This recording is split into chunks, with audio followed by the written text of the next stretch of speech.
नमस्कार मित्रांनो, शुभविवाह मालिकेच्या आजच्या भागामध्ये आता भूमी ही नीलांबरीला म्हणत असते की अच्छा, म्हणजे आता मला कळतंय की तुझ्या मनामध्ये हा जो काही मुद्दा आहे ना, तोच या सगळ्याचं मूळ आहे अगं. कारण तुझ्या मनामध्ये ही जी काही भावना आहे ना, तेच या सगळ्याचा घात करते. परंतु तुला कळत नाही आई, याने तू स्वतःचंच नाही तर तू स्वतःच्या मुलीचं देखील नुकसान करतेस. अगं, हे जे काही घडतंय ना, ह्या सगळ्याला खरं तर तू जबाबदार आहेस तू. असंच मला दिसून येतंय. त्यावेळेला मग आता नीलांबरी म्हणते, की "म्हणजे भूमी, याचा अर्थ तू सगळ्याचं खापर माझ्यावर फोडण्याचा प्रयत्न करतीयेस, असं काही नाहीये. खरं तर मी या सगळ्याला जबाबदारच नाहीये. हे सगळं तुझ्यामुळे घडतंय. म्हणूनच तू हे सगळं माझ्यावर टाकण्याचा प्रयत्न करतेस." अगं भूमी, खरं तर हे तुझ्या बाबतीतच आहे ना गं. आणि तू काय करणार? आता तूच मला दोष देणार, बाकी काय करणार? तू दोषच देतेस ना मला हे सगळं करून. तेव्हा मग आता भूमी म्हणते, की "नाही गं आई, नाही. मी दोष देत नाहीये, परंतु तुला हे सगळं करण्यापासून वाचवतीये तू. हे सगळं करण्याच्या आधी वेळेत सुधार स्वतःला. स्वतःला सावर. त्याचबरोबर तुझ्या मुलीला देखील सावर या सगळ्यातून. नाहीतर याचा परिणाम खूप वाईट होईल आणि शेवट जो असेल, तो शेवटही खूप वेदनादायक असेल. आणि तू प्लीज या सगळ्यातून बाहेर पड आणि पौर्णिमालाही या सगळ्यातून बाहेर काढ. त्याशिवाय काहीही होणार नाही आई. अगं असं करू नकोस. तुझ्या मनात ही जी काही सुडाची भावना आहे ना, ती बंद कर. त्याशिवाय काहीच खरं नाही आहे, असं सगळं भूमी समजवत असते. त्यावेळेला आता नीलांबरी म्हणते, की "हे बघ भूमी, काही झालं ना तरीही माझ्या मनातली सुडाची भावना ही कधीही जाणार नाही. कारण काही झालं तरी या सगळ्याच्या मागे कारण तू आहेस तू. आणि मला तुला त्रास द्यायचा आहे. तुला हे सगळं करायचं आहे कारण हा सगळा त्रास देऊन माझ्या मुलीला आणि मला शांतता मिळणार आहे. जो काही माझ्या मुलीला आणि मला त्रास झाला आहे ना, त्या त्रासातून मी बाहेर पडू शकत नाही म्हणून मला तुला त्रास द्यायचा आहे. कळलं?" असं ती तिला आता सरळ बोलून दाखवत असते. "आणि माझ्या मनामध्ये जी काही सुडाची भावना आहे ना, ती तुला त्रास दिल्याशिवाय शांत बसणार नाही," असं आता ती म्हणत असते. त्यावेळेला मग भूमी म्हणते, की "आई, अगं तू विसरलीस का? सुडाच्या भावनेने कोणाचंही भलं झालेलं नाहीये. बघतेस ना तुझ्या डोळ्यासमोर उदाहरण आहे. अगं, अभिजित, रागिनी आत्या आणि पौर्णिमा तिघांनी हेच तर केलं ना. तिघांनी आकाशचा सूड घेण्याचंच ठरवलं होतं. परंतु आज काय झालंय हे चित्र सगळं तुझ्या डोळ्यासमोर आहे. आज पौर्णिमाने तिचा नवरा गमावलाय. रागिणीने घरातली सगळी जागा गमावली आहे. अगं तुला कळतंय का हे सगळं काय घडतंय ते? आणि त्यात भरीसभर म्हणजे तू. तू आता या सगळ्या गोष्टी हे करतेस. अगं नको, असं करू नकोस. अगं आई, वेळीच सावर या स्वतःतून सगळ्यातून स्वतःला. अगं या सगळ्यामध्ये ना तुझी मुलगी खुश राहू शकते, ना आणखी कोणी. त्यामुळे आता इथे असं सांगत असताना भूमीच्या हाताला जरासं दुखतं आणि ती आई गं असं ओरडते. त्यावेळेला मग आता नीलांबरी म्हणते, की हेच तर मला हवं होतं. हाच तुला त्रास मला द्यायचा होता. म्हणूनच मी हे सगळं करते. आणि जसा माझ्या मुलीच्या डोळ्यात अश्रू साचतायत ना, जसे अश्रू ढळतायत, तसेच तुझ्या डोळ्यातही आले पाहिजेत आणि तुझ्या डोळ्यातही तसंच पाणी आलं पाहिजे. आणि त्यासाठी माझा प्रयत्न राहील. तुझ्या आयुष्यातही आणि तुझ्या वाटेतही मला कायम काटे पेरायचेत काटे आणि तुला ते बाजूला उचलूनही टाकता येणार नाही असे काटे. म्हणूनच तुझ्या मनात जो काही सूड आहे ना, तो मी अजिबात कमी करणार नाही. काही झालं तरीही तुला त्रास द्यायचाच आहे मला. आणि तुला त्रास देऊन माझ्या मुलीच्या चेहऱ्यावर जो काही आनंद झाला आहे ना, तो आनंद मला बघायचा आहे. असं म्हणून आता ती तिकडून निघून चाललेली असते. त्याच वेळेला आता भूमी म्हणते, की "ठीक आहे आई, तुला इतकं समजावूनही तुला कळत नाही ना, तुला या सगळ्यामध्ये ऐकायचं नाहीच आहे ना आणि तुला मला त्रासच द्यायचा आहे ना? ठीक आहे. परंतु एक ऐक, तुझी ही सावत्र मुलगी तुला सांगते, या सगळ्यातून लवकरात लवकर बाहेर पड. कारण सुडाचा अंत हा वाईटच असतो, लक्षात घे." त्यावेळेला मग आता ती म्हणते, की "नाही, काही झालं तरीही तुला त्रास दिल्याशिवाय माझा जीव शांत होणार नाही." मग आता इथे भूमी म्हणते, की "ठीक आहे, तुला अशा प्रकारे मला त्रास देऊन जर तुझ्या मनाला शांतता मिळणार असेल ना, तर तू तेही कर. परंतु मी तुला एक सल्ला नक्कीच देईन. ह्या सगळ्याने काहीही होणार नाही आहे. तू जे काही भोगतेस किंवा जे तुमच्या वाट्याला आलंय त्याचा त्रास तर कमी होणारच नाहीये. ठीक आहे. तुला जेवढा काही त्रास द्यायचा आहे ना, तेवढा तू त्रास देऊ शकतेस तेवढा दे. कारण मला बघायचंच आहे आता, की त्रास देऊन देऊन तू थकतेस, की सहन करून करून मी थकते. म्हणूनच आता मला बघायचं आहे, की तुझा त्रास मोठा आहे, की माझी सहनशक्ती मोठी आहे. तुला काही करायचंय ते कर. परंतु एक गोष्ट कायम लक्षात ठेव. लवकरात लवकर तुझ्या मुलीच्या मनामध्ये जो काही द्वेष भरला आहे आणि तुझ्या मनामध्ये जी काही सुडाची भावना भरली आहे ना, ती लवकरात लवकर बाजूला कर, कारण त्याचा शेवट हा अजिबात चांगला होणार नाही. कारण हे सगळं जे काही घडतंय ना, या गोष्टी याच गोष्टींमुळेच घरात हे सगळं वातावरण निर्माण झाले. जर पुन्हा तूही त्या गोष्टीलाच खतपाणी घालशील ना, तर मात्र काही खरं नाही. मग मी काहीच करू शकणार नाही. तुला त्रास द्यायचा आहे तेवढा मला त्रास दे. परंतु ही गोष्ट बदलणार नाही आहे. सत्य जे काही आहे नाही, ते नाही बदलणार. कारण सत्य हेच आहे की आम्ही काहीही केलेलं नाही आहे आणि काहीच केलं नाही आहे, त्यामुळे आम्हाला गिल्टी वाटण्याचं कारणच नाही आहे. पण तुझ्या मनात जो काही हा त्रास आहे ना, जो काही हे सुडाची भावना आहे ना, ती मात्र सगळ्याचा नक्कीच घात करेल आणि तुझ्या मुलीचा ती घात करेल. कारण याच गोष्टीने तिच्या नवऱ्याला तिने गमावलंय आणि सासूने हे घर गमावलंय आणि आता पौर्णिमा पण तेच करण्याच्या वाटेवर आहे. त्यामुळे तिला जितक्या लवकर या सगळ्यातून तू बाहेर काढशील ना, तितकं लवकर तिचं भलं होईल, असं पौर्णिमाच्या निलांबरीला भूमी ही सांगत असते. त्याच वेळेला आता रागाने निलांबरी सांगते की नाही, काही झालं तरीही मी माझ्या पुन्नूच्या मनातून हे सगळं काढण्याचा प्रयत्न करणार नाही. कारण तिला या सगळ्याचा त्रास होतोय आणि मी मात्र तिच्या या त्रासाला खतपाणी नाही घालणार, परंतु तिला ज्या व्यक्तीमुळे त्रास होतोय तिला मी त्रास देणार, म्हणजे तुला. असं म्हणून आता तिथून निलांबरी ही रागाने स्वतःचे डोळे पुसतच निघून जाते. तर इकडे आकाश हा गायकवाड सरांना कॉल लावतो की सर, काही अपडेट मिळाली आहे का, म्हणजे रागिनी आत्याबद्दल तुम्ही प्लीज जरा एकदा बघाल का. त्यावेळेला गायकवाड सर तिथून सांगत असतात की हो, मी सगळं काही चेक करतो मिस्टर आकाश. त्यावेळेला इथे आकाशला टेन्शन आलेलं असतं की आत्याचं नेमकं काय होईल, कारण त्याला खूपच काळजी वाटत असते. तर इकडे आकाश हा सारखे सारखे फोन करत असतो, इकडे आजीचं लक्ष असतं आणि आकाश गायकवाड सरांना म्हणतो की प्लीज तुम्ही मला जे काही होईल त्याबद्दल लवकर सांगा. आणि तो खूप अस्वस्थ असतो आणि नाश्त्याच्या टेबलवर बसतो.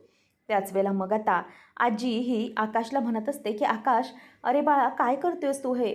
तू कशाला या सगळ्या गोष्टींचा मागोवा घेतोयस? अरे अजूनही तू रागिनीला शोधण्याचा प्रयत्न का करतोयस? सोडून दे नाही सगळं. तेव्हा मग आकाश म्हणतो की नाही अगं आजी, कसं सोडून देऊ शकतो मी हे सगळं? अगं तुम्ही आणि आईबाबांनी जे माझ्यावर संस्कार केलेले आहेत, ते संस्कार मला हे सगळं करण्याला भाग पाडत आहेत आणि तुमच्या संस्कारानुसार मी असं कुठल्याही व्यक्तीकडे इग्नोर नाही करणार. आणि आजी, तू काळजी करू नकोस, मी काही तिला इथे आणून ठेवत नाही आहे.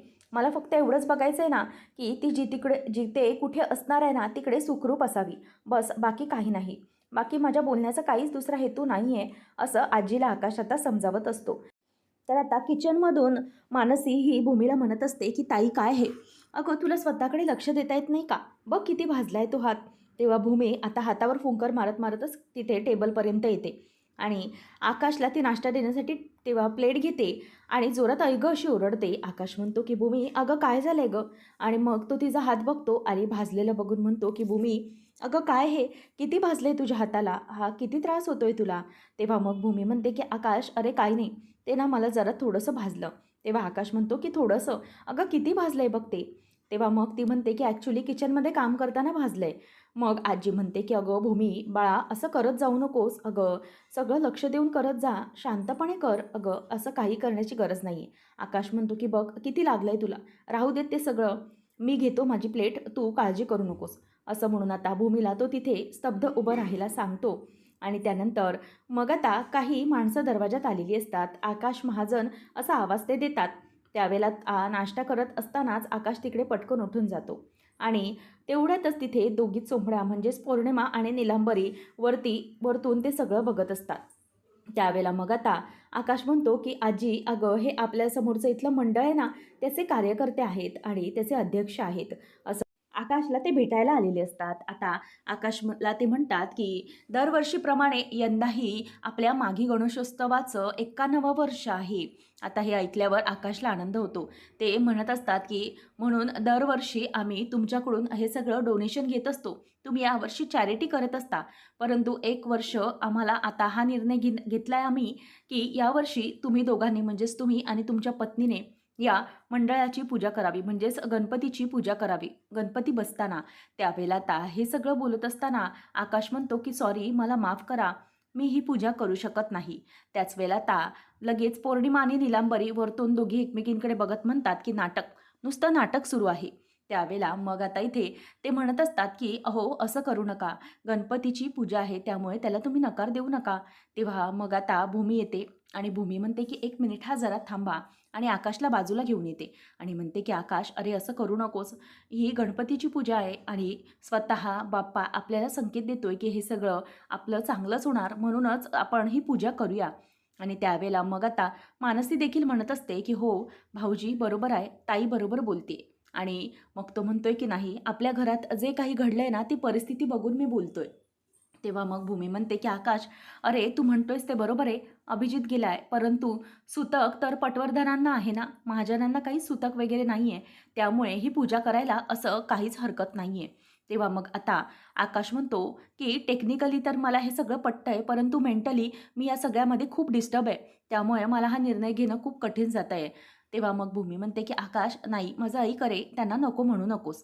त्यावेळेला मग आकाश हा त्यांच्याजवळ जातो आणि म्हणतो, की "ठीक आहे, तुम्ही जे बोलताय तेही योग्य आहे, परंतु थोडा दिवस म्हणजेच मी जरा थोड्या वेळाने निर्णय घेईन. कारण आमच्या घरामध्ये सध्या जी काही परिस्थिती आहे, ती थोडी विचित्र आहे. त्यामुळे मी तुम्हाला सांगतोय. मी लवकरच निर्णय घेऊन सांगतो तुम्हाला," असं आकाश म्हणतो. त्यावेळेला मग ते कार्यकर्ते म्हणतात, की "हो सर, हरकत नाही. ही निमंत्रण पत्रिका घ्या आणि असं करू नका. मी तुमच्यासाठी हे सगळं करत आहे, कारण दरवर्षी तुम्ही आम्हाला ह्यासाठी डोनेशन देता. म्हणूनच यावर्षी ही निमंत्रण पत्रिका घ्या आणि तुम्ही मला संध्याकाळपर्यंत लवकरच कळवा आणि तुमचं उत्तर पॉझिटिव्ह असेल अशीच मी आशा करतो." असं म्हणून ते आता तिथली मंडळाची माणसं निघून जातात आणि सगळ्यांना येतो असं म्हणून जातात. त्यावेळेला आता पुन्हा निलांबरी आणि पौर्णिमा एकमेकींकडे बघतच राहतात, की आकाशचं नेमकं आता काय उत्तर असणार आहे. तेवढ्यातच ती माणसं गेल्यानंतर आकाशला कॉल येतो, तो म्हणजे गायकवाड सरांचा. आता कॉल आल्याबरोबर आकाश म्हणतो, की "बोला सर, लगेच फोन केलात?" त्यावेळेला गायकवाड म्हणतात, की "हो, न्यूजच तशी होती म्हणून ती सांगण्यासाठी फोन केला मी." आकाश म्हणतो, "काय झालंय?" तेव्हा गायकवाड म्हणतात, की "आम्हाला ना एक डेड बॉडी सापडलेली आहे. प्लीज तुम्ही त्याची जरा ओळख पटवण्यासाठी येता का? कारण ती जी बॉडी आहे ती रागिनी पटवर्धन यांच्याशी थोडीशी मिळती-जुळती आहे." आता हे ऐकल्यानंतर मात्र आकाश तिथल्या तिथे थबकतो आणि खुर्चीवर बसतो आणि 2 मिनिटासाठी फोन बाजूलाच राहतो आणि आकाश खूप घाबरलेला असतो. भूमी आणि आजी म्हणतात, की "आकाश, अरे काय झालंय? इतका का घाबरलायस तू?" त्यावेळेला मग आता आकाश म्हणत असतो, की "सर, तुम्ही खरंच बोलताय का हे?" तेव्हा मग आता लगेच गायकवाड म्हणतात, की "हो, कळू शकतं मिस्टर आकाश, तुम्हाला या सगळ्याचा फार धक्का बसला असेल. परंतु तुम्ही प्लीज जरा येऊ शकता का पोलिस स्टेशनमध्ये? त्या डेड बॉडीला तुम्ही जरा बघा आणि पडताळणी करून पहा, की त्या तुमच्या आत्याच आहेत का?" त्यावेळेला मग आकाश म्हणतो, की "हो, हो, सर मी आत्ताच येतो." त्यावेळेला मग भूमी विचारते, की "आकाश, अरे काय झालं? का घाबरलायस तू?" तेव्हा आकाश म्हणतो, की "पोलिसांना एक डेड बॉडी सापडली आहे आणि म्हणतायत, की आत्यासारखी आहे ती." आता हे ऐकल्यावर आजी खूपच रडू लागते आणि म्हणते, की "देवा, अरे हे काय चालवलेस तू?" त्यावेळेला आकाश आता निघत असतो आणि मग भूमी म्हणते, की "मी पण येते तुझ्याबरोबर." तेव्हा मानसी म्हणते, की "मी मी अथर्वला तुमच्यासोबत पाठवते."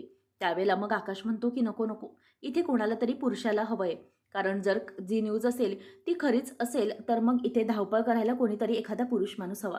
राजा काकाही नेमका मुंबईला गेलाय त्याच्या कामानिमित्त. आता आकाशला काय बोलावं ना हे काहीच सुचत नसतं. त्याला या सगळ्याचा खूपच धक्का बसलेला असतो. आकाश आता निघतो आणि भूमीही त्याच्या मागोमाग जाते. आजी इथे रडत बसलेली असते. नेमकं काय होतंय याची भीती आता इथे आजीला लागलेली असते. नंतर वरून पौर्णिमा आणि निलंबरी हे सगळं बघत असतात आणि रागिनी खरंच गेली का याची भीती त्या दोघींनाही आता वाटत असते. त्यानंतर आकाश, भूमी दोघंजणही त्या शवगृहाजवळ येतात आणि आकाश इथे खूपच दचकलेला असतो आणि त्याला काहीही सुचत नसतं आणि भूमी त्याला तिथे हाताला धरून आतमध्ये घेऊन जात असते. आकाश हा भूमीकडेच बघत असतो आणि आतमध्ये जातो. त्यावेळेला आता तिथलं जे काही वातावरण असतं ते पाहून आकाशला आता कसं तरीच होत असतं आणि भूमीलाही या सगळ्याचं खूपच त्रास होत असतो. त्यावेळेला इथे आता भूमी ही आकाशबरोबर पुढे येत असते आणि आकाशही प्रचंड घाबरलेला असतो. आता जे माणूस असतो शवगृहाजवळचा माणूस, तो त्या बाईच्या चेहऱ्यावरचं, जी मृत व्यक्ती असते तिच्या चेहऱ्यावरचं कापड हळूहळू बाजूला करत असतो. त्यावेळेला इथे आकाश आणि भूमी दोघंजणही आतून खूप हादरलेले असतात. आकाश आणि भूमी एकमेकांकडेच बघत असतात. त्यावेळेला जेव्हा त्या म्हणजेच बॉडीवरचा जो काही फडका असतो पांढरा, तो बाजूला होतो.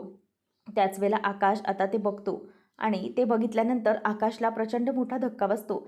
कारण जी काही व्यक्ती असते ती रागिनी आत्या नसून ती दुसरीच कोणीतरी असते. आकाशच्या खांद्यावर भूमी हात ठेवून असते आणि त्याला शांत करत असते. त्यावेळेला समोर आता बाई जी दुसरी आहे ती बाईला पाहिल्यावरती इथे आता आकाश आणि भूमीच्या जीवात जीव येतो. कारण ती बाई ही रागिनी आत्या नसते तर दुसरीच कोणीतरी असते. म्हणूनच आता इथे आकाश आणि भूमी दोघं जणांचाही जीव भांड्यात पडतो. कारण दुसरी अगदी कठीण बातमी, दुसरी गंभीर बातमी येता येता थांबलेली असते. तर आकाशला इथे जरासं गरगरल्यासारखं होतं. कारण तिथलं वातावरणच तसं असतं. तेव्हा भूमी म्हणते, "आकाश, अरे काय होतंय तुला? चल आपण बाहेर जाऊया." असं म्हणून आता भूमी ही आकाशला बाहेर घेऊन चाललेली असते. त्यावेळेला आता बाहेर आल्यावर भूमी म्हणते, "आकाश, थँक गॉड आपल्या आत्या नाही आहेत त्या." तेव्हा मग आता आकाश म्हणतो, की "भूमी, जर ही आत्या असती ना, तर मग मी स्वतःला कधीच माफ करू शकलो नसतो. मला खरंच खूप मोठं गिल्ट वाटलं असतं. बरं झालं देवाने माझं ऐकलं." तेव्हा मग भूमी म्हणते, "आकाश, अरे असं करू नकोस. असं नाही होणार कधीच चुकीचं. कारण आपण काही चुकीचं केलं नाही आहे आणि उगाचच तू ह्या सगळ्या स्वतःचा त्रास करून घेऊ नकोस. तुला माहिती आहे आज जी माणसं दारात आली ती बाप्पाचं निमंत्रण घेऊन आली होती आणि म्हणूनच बाप्पाने आपलं ऐकलं. त्याने आपलं गाऱ्हाणं ऐकलं आणि पूर्ण केलं. त्यामुळे आपण त्याची पूजा करूया. त्या माणसांना म्हणजेच बाप्पाने आपल्याला संकेत दिला आहे की जे काही होईल ते चांगलंच होईल इथून पुढे. म्हणून आकाशला ती म्हणते की मी त्यांना विचारू म्हणजेच त्यांना मी सांगू का आपला होकार?" तेव्हा आकाश हो असं म्हणतो. सगळेजण बसलेले असतात. तेव्हा आता आकाश आणि आजी बोलत असतात की बरं झालं ती रागिनी नव्हती, नाहीतर मग खूप मोठा आघात झाला असता या कुटुंबावर. त्याच वेळेला इथे आता पौर्णिमा येते आणि पौर्णिमा म्हणते की असंच होणार, त्या बाईचं असंच झालं पाहिजे. बरं झालं असतं जर ती मेली असती तर. तिला असंच व्हायला पाहिजे, तिला असंच मरण आलं पाहिजे. तेव्हा मग सगळेजण धक्क्याने तिच्याकडे बघू लागतात. तेव्हा मग आजी म्हणते की "अगं पौर्णिमा, काय बोलतेस तू हे? अगं तुझ्या जिभेला जरा आवर घाल." परंतु तरीही पौर्णिमा ऐकत नसते. ती म्हणते की "नाही, ती बाई जिने स्वतःच्या मुलाला ज्याने मारलं, त्याच गुन्हेगाराला त्या बाईने सोडवलं, तिला निर्दोष मुक्त केलं, अशा बाईला असंच मरण आलं पाहिजे आणि तिलाही बेवारशासारखंच मरण येणार आहे. तिचं कोणीही काहीही करायला नसणार आहे. मी सांगते तुम्हाला, तिला तळतळाट आहे आणि एका विधवेचे जो काही उसासे असतात ते शापासारखेच असतात." असं ती बोलत असते. त्यावेळेला मग नीलांबरी म्हणते की "अगं पुन्नू, तू शांत हो, शांत हो." परंतु पौर्णिमाचं तोंड काही गप्प बसत नसतं. ती प्रत्येकाला अगदी शापावर शाप देतच राहिलेली असते आणि म्हणून सगळ्यांना पौर्णिमाचा या स्वभावाचा जणू आता सवयच झालेली असते. आता भूमी म्हणते की "पौर्णिमा, अगं काय बोलतेस तू? तुझं तुला तरी कळतंय का? अगं काय प्रत्येक वेळेला स्वतः सगळ्यांना दोष देण्याची सवय लागली आहे तुला? अगं ती तुझी सासू होती हे विसरलीस का तू? आणि तीच तुझ्याबरोबर असायची ना प्रत्येक गोष्टीत. तरीही तिच्या बाबतीत इतके निखारे पेटवतेस तू?" तेव्हा ती पौर्णिमा म्हणते की "हो." आणि मानसी तेवढ्यातच येते आणि मानसी म्हणते की "भाऊजी, या फाईल्स आहेत आणि अथर्वला एका महत्त्वाच्या कामासाठी ऑफिसला जावं लागलं. त्याला कॉल आला होता म्हणून." तेव्हा मग आकाश म्हणतो की "हो, ते समजलं मला की तो ऑफिसमध्ये गेलाय." मग मानसी म्हणते की "बरं आकाश भाऊजी, मला एक गोष्ट सांगायची होती ती म्हणजे हे पेपर्स तयार केलेले आहेत आपण. तुम्हीच हे पेपर्स तयार करायला सांगितले होते. बाबांनी त्याची प्रोसिजर केलेली आहे. ॲक्च्युली रागिनी आत्याचं सगळ्या गोष्टींवरून नाव काढण्यासाठी.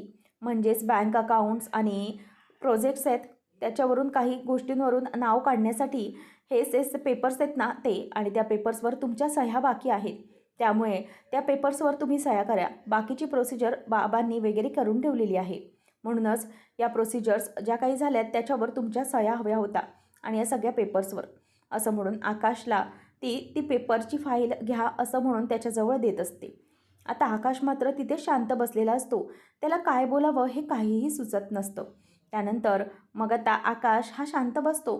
तेव्हा मग मानसी म्हणते की "भाऊजी, घ्या हे पेपर्स." परंतु आता आकाश 2 मिनटं विचारच करत बसलेला असतो. काय बोलावं हे त्याला काहीही सुचत नसतं. मग आता इथे आजी आणि भूमी देखील त्याच्याकडे बघत राहिलेले असतात. कारण आकाश हा काहीच रिस्पॉन्स द्यायला तयार नसतो. नंतर इथे आकाश हा शांत असतो. तेव्हा पौर्णिमा पण त्याच्याकडे बघत असते की आता हा काय करणार आहे. मग आता भूमी ही आकाशकडे बघते आणि म्हणते की "आकाश, अरे काय झालं? पेपर्स घे. मानसी कधीची उभी आहे ते पेपर्स घेऊन. अरे त्याच्यावर सह्या करायच्यात ना." असं ती त्याला म्हणत असते. त्याच वेळेला मग आता इथे मानसी ही तशीच उभी असताना आकाश म्हणतो की "हो भूमी, मला माहिती आहे. एक काम कर पौर्णिमा, अगं ते पेपर्स तसेच राहू दे. या सगळ्या गोष्टींवर येत्या 2 ते 3 दिवसांमध्ये काहीतरी निर्णय घेईन मी. तोपर्यंत ते पेपर्स तसेच राहू दे." असं आता आकाश हा बोलतो. आणि त्याच्या बोलण्यामुळे भूमीला आता धक्का बसलेला असतो आणि ती विचार करते की आकाशला नेमकं झालंय तरी काय. आकाश त्या पेपर्सला हात देखील लावत नाही आणि तिथून उठतो. त्याचं डोकं अगदी जड झालेलं असतं. तिथून उठून तो स्वतःच्या रूममध्ये आता निघून जातो आणि तो निघून गेल्यावर सगळेजण त्याच्याकडे बघतच राहतात. नेमकं आकाशला काय झालं आहे हे सगळ्यांना काहीच कळत नसतं. आणि नंतर आकाश तिथून निघून गेल्यावर भूमी त्याच्याकडे पाठमोरी पाहतच राहिलेली असते आणि पौर्णिमा ही तिथे गपचूप उभी असताना नीलांबरी देखील तिच्या हाताला धरते आणि तिला आतमध्ये किचनमध्ये घेऊन जात असते. तर इथे आता पौर्णिमा ही निघून गेल्यावर भूमी म्हणते की हे काय करतोय आकाश, मला खरंच काही कळत नाही आहे. म्हणजे मी आकाशचं वागणं गेले 4 ते 5 दिवस बघते, त्याचं वागणं मला जरासं विचित्रच वाटतंय. असं वेगळंच वागतोय तो, मला का कळत नाही आहे की हे सगळं असं का करतोय. आणि रागिनी आत्याच्या बाबतीत तर आपलं ठरलं होतं ना, परंतु हा सगळा आता मध्येच हे सगळं काय करतोय, त्याच्या मनात नेमकं चाललंय तरी काय, तो काय विचार करतोय, असं आता इथे भूमीला टेन्शन आलेलं असतं. आणि मानसी पण तिकडेच उभी असते. भूमी म्हणते की मला सध्या आकाशचं वागणं जरा वेगळं वाटतंय, त्याचं काहीतरी बिनसलंय किंवा तो काहीतरी वेगळाच विचार करतोय असं दिसतंय मला, असं भूमी आता म्हणत असते. आणि त्याच वेळेला मानसी, आजी आणि भूमी तिघीजणीही आता टेन्शनमध्ये असतात की नेमका आकाशच्या मनात पुढे काय सुरू असणार आहे. तर आता पुढच्या भागामध्ये आपण पाहणार आहोत की भूमी आणि आकाश हे दोघंजणही मागे गणपतीची आरती करत असतात आणि मंडळाचे जो काही गणपती असते त्याची प्राणप्रतिष्ठापना केली जाते आणि गणपतीला मंडळात तिथे बसवलं जातं. आणि भूमी आणि आकाश त्या गणपतीची आता आरती करत असतात आणि त्यावेळेला तिथला जो कार्यकर्ता आरती करत असताना म्हणतो की गणपती बाप्पा मोरया, असं म्हणून आता सगळेजण जोरात मंगलमूर्ती मोरया असं ओरडतात. आणि आकाश ते तिथे उपस्थित असणाऱ्या सगळ्यांना आरती देतो आणि भूमीला देखील तो आरती देतो. आणि त्यानंतर मग आरती देऊन झाल्यानंतर आकाश हा सगळ्यांना तिथे प्रसाद वाटत असतो. भूमी देखील प्रसाद वाटत असते आणि आकाश देखील एका बाजूने सगळ्यांना प्रसाद वाटत असतो. त्यावेळेला एक बाई समोर बसलेली असते, तिने अंगावरून सगळं काही स्वतःला लपेटून घेतलेलं असतं. त्यावेळेला आता आकाश हा ते बाईजवळ येतो आणि म्हणतो की ताई घ्या ना, प्रसाद घ्या. त्यावेळेला मग आता आकाश हा ती स्वतःच्या डोक्यावरचं जे काही चादर असते ती बाजूला करते आणि हात पुढे करते. आणि आकाशला ते सगळं समोरचं दृश्य पाहून जबरदस्त धक्का बसलेला असतो, कारण ती बाई म्हणजे दुसरी तिसरी कोणीही नसून रागिनी आत्या असते. आणि रागिनी आत्याला अशा अवस्थेमध्ये पाहून आकाशच्या पायाखालची जमीन हादरते. आता रागिनीचा तो अवतार पाहून म्हणजेच रागिनी अगदी भिकारीच्या वेशामध्ये बसलेली असते आणि रागिनीला तसं भिकाऱ्यांच्या लाईनमध्ये पाहून आकाशला खूपच मोठा धक्का बसतो आणि आकाश हा आत्या अशी तिला हाक मारतो आणि तिच्याकडे पाहतच राहतो. तर आता मित्रांनो, आकाश हा भावनेच्या भरामध्ये पुन्हा एकदा रागिनीला घरामध्ये महाजनांचा घेऊन जाणार का, आणि त्यावर मग भूमी आणि आकाश यांच्यामध्ये वाद होणार आणि या सगळ्या गोष्टी नेमक्या कशा घडणार आणि पुन्हा एकदा रागिनी तिची कटकार असताना घरात जाऊन सुरू करणार का, हे पाहणं रंजकतेचे ठरणार आहे. अशाच मालिकांचे अपडेट्स जाणून घेण्यासाठी आजच आपल्या चॅनलला सबस्क्राईब नक्कीच करा. धन्यवाद.